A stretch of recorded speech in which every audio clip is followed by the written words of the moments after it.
Another holiday 3-day weekend, which of course, as we know, often means a dip in the new to market and in contract activity. So was this the case last week? We are of course talking about our Brooklyn property market report from last week across the 16 key neighborhoods that we track. So Donald, how are last week's number for the luxury market above 2.25 million? Yeah, certainly a little bit of a dip there on the new to market side. We had 15 listings come online last week versus 26 the week before. So certainly, I think some evidence there of heading into the long 3-day holiday weekend of reducing that number.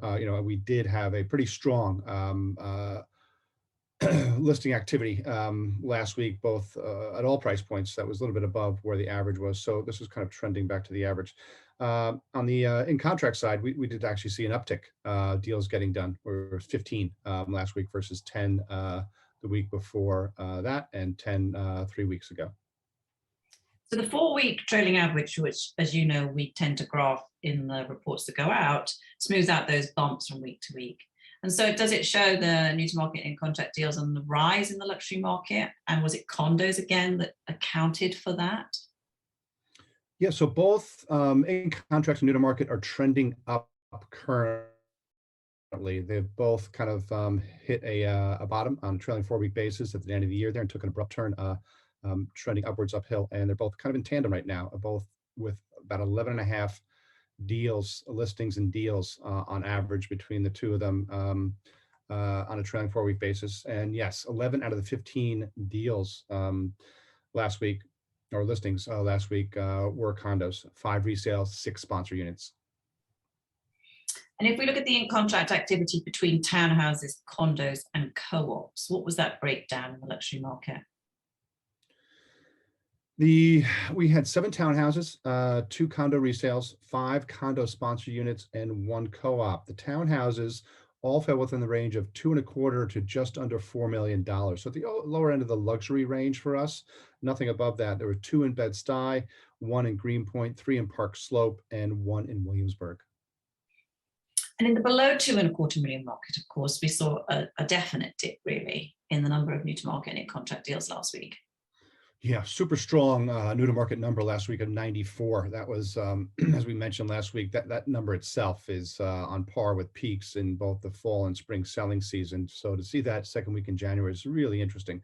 But as I just said a little bit earlier, very welcome as well, because as we, if you've been following along, inventory being drawn down pretty significantly through the fall, with demand exceeding supply. So that was great to see. Anyway, we were 41 last week versus that 94 number 2 weeks ago on the new to market side. And in contract, 30 deals going into contract lease last week versus 50 2 weeks ago. And of course, at these lower price points, we tend to see more co-ops than we would in the luxury market, because there are more of them in this price range. So what do those numbers look like relative to the townhouses and condos? Yeah, so they on the new to market side, we had 14 co-ops come online last week versus 2 townhouses, 10 condo resales, and 15 condo sponsor units.